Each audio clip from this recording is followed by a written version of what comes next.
Hello, this is Zach from Slugfest Studios, back with Devlog number 3. Today I'll just be going over a few UI changes, the new Rankup UI, a few bugs, and a few other things. But before then, make sure to join the Discord in the link below, also wishlist on Steam, search Bonebound, and subscribe for more content. It really does help out, guys. Now, one of the major things I wanted to jump in was the event UI, the white boxes. I don't like looking at these white boxes anymore. So you have option 1, which is always at the top, option 2, which is always in the middle, and option 3, which is at the bottom. So let's show them a little bit of love. So I jump into A-Spray. By the way, A-Spray is a really good tool to use for 2D pixel art. You can actually find it on the Steam page, and I use this all the time. So the option 1, I wanted a silver frame with these golden flakes. I'm going to do the inside for all the frames, this brown, and I want to only change their frame. So this is option 2. I switched to this more blue feel with these teal highlights around the edges. I want these boxes to be very simple, but also you can look at this for a reference and be, okay, this is option 1, this is option 2. And this is option 3, very niche box. So what I did was, same deal, I did a purple frame with a kind of a silver, lighter highlight that's a little bit heavier around the edges. And I just added these golden flakes. I think it turned out pretty good. And now, I never really explained what the event UI mechanic is. So you have option 1, option 2, and option 3. Option 1's at the top. That's where it says knock. Now, think of these events as kind of Dungeons and Dragons action themed, where this first option is always a low risk, low reward. It's a basic option. And then the second option is usually a skill check. This will actually determine what skill it's going to use and the success rate. And the third option is a very niche rate. You shouldn't be seeing this option a lot. This is a option that it takes internal stats from your creature. So even if that's species, or in this case, the void is nothing, your creature died 10 times. So it's pretty cool. It uses those stats for this option dialogue. Now, the next thing I wanted to do, I want to add a little bit more to these dialogues. So I want to make a little tab emblem next to the dialogue. So this is for option 1. And I wanted to make just like a very simple shape, like a black hole with a blue border. And the second skill option is a skill check. So I wanted to do your classic dice, but I wanted to make it a little bit different than a dice. I don't know why, but I really wanted to put an eyeball on the top of this dice. So I defaulted for a dice shape, but I want to make that top look more like an eyeball. So I curved it a little bit, and then I put it where that 1 is, that red die, just to make it a little bit different. And the third option is the very rare option. So I just did a simple star. When you see this star, you should go, okay, this is a rare option. I should definitely pick this because this is a low risk, high reward option.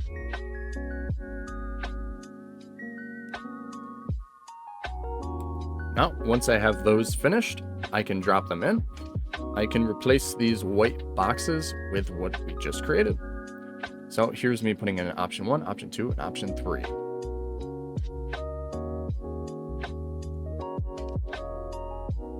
And this is where I start to add those little emblems next to the options. I wanted it to feel very clear to the player. This is option 1, this is option 2, and this is option 3. I won't be adding more, like option 3 is going to have a glowing border around it to where you'll want to click this one. You see this one? Ooh, shiny, click. Now, they blend in. You notice how that option 3 blends right into the background. So I noticed this, and I decided to put a background behind these emblems. Also, I like this because it kind of fits more into like the tab theme, and I want it to feel connected to the frame.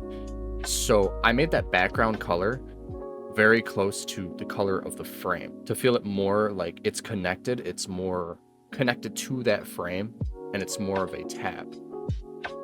Putting some finishing touches. So now at first, I didn't know if I want the emblem kind of floating to the left a little bit, or if I want it connected. I default for the feeling more connected, the emblem feels more attached to the frame if I connect it and I just make the color match the color of the frame. Now, with these devlogs too, you can leave a comment for things that maybe I should have done a little bit different, or, you know, oh, I would love to see this, because I actually love that. That's the point of this devlog, is to, one, put my game out there, but also, two, get ideas for the game. And that is it. Let me know in the comments if you do like it, or if you don't. It's okay, skeletons don't cry.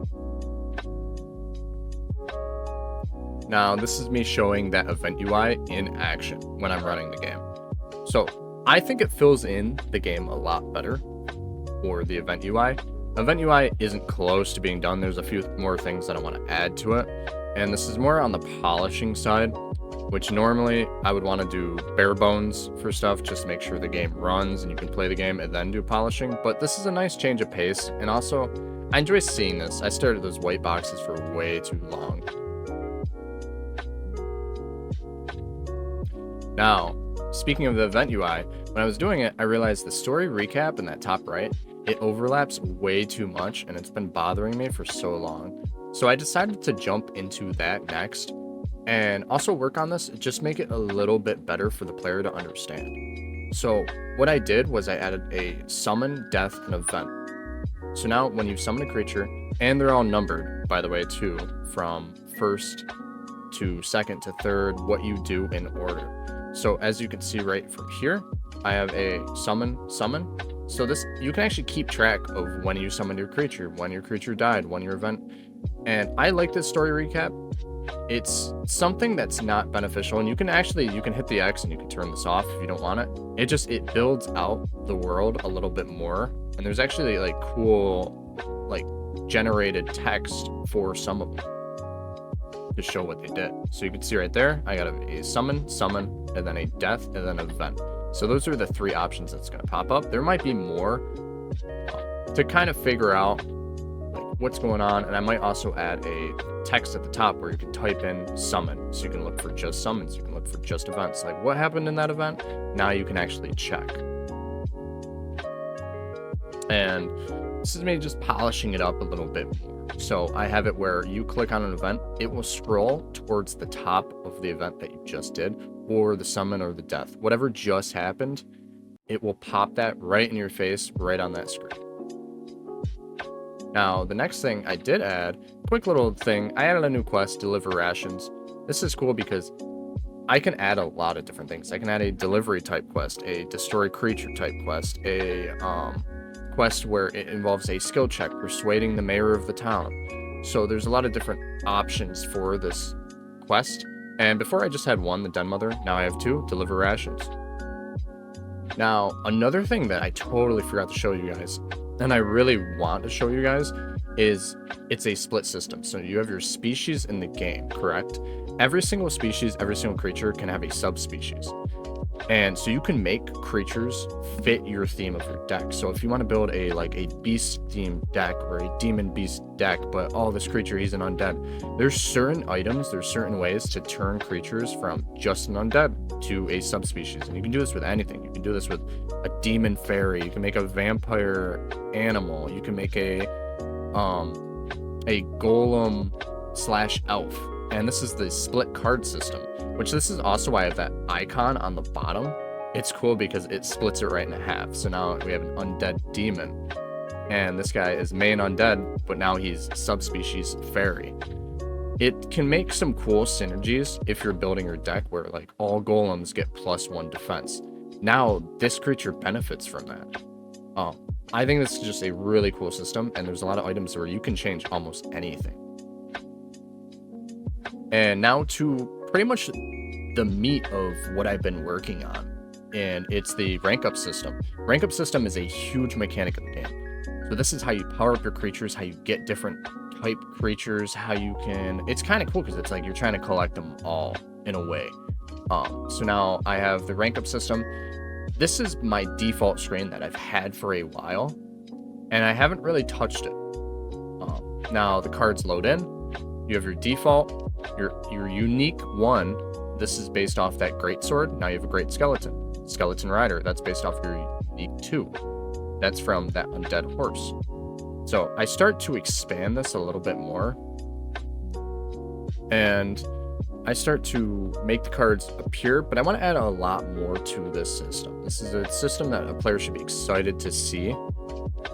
So now you have that rank up button there. So I did a few things there. I wanted a good like reveal, a good entrance. I kind of wanted to add a few like dramatic elements to this screen, because this is a screen that you should be excited. Like, yes, I have a rank up for this creature. Now let me click on it, and I have, like, I filled in one of these bubbles for a specific unique creature, and I haven't seen it yet. Like, I want to see what that creature is. So I made a pretty cool system that, like, I start to like this screen a lot.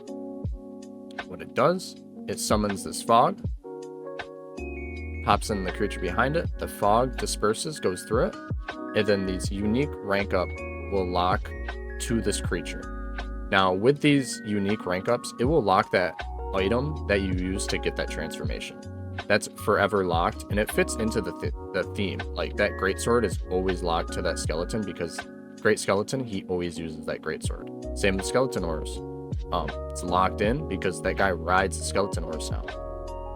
And it's kind of cool because it constantly checks when you go to the screen, it checks what you have unlocked.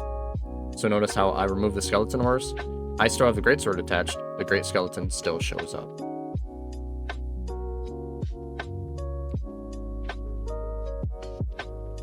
And I wanted to add a little bit more, so I kind of added it in steps. I added the rolling fog, then the creature loading in. Now I want to add, or then the lock item. Then I wanted to add some text. So I just keep adding more and more steps to this to make it a little bit more nicer. And now, upgrade unlocked. So that should pop up now on top of the card. And also I added a cool mechanic to, if you hover over the unique rank up will lock to this creature, it'll actually show you what that greatsword is, what that colored word in that text is. So it's kind of a little reminder, like, what does skeleton horse do again? Do I want to permanently lock this on this creature, even though it does have increased stats? And that's a nice thing with these uniques, is they usually have better stats than the default, at a disadvantage of locking a item on your build.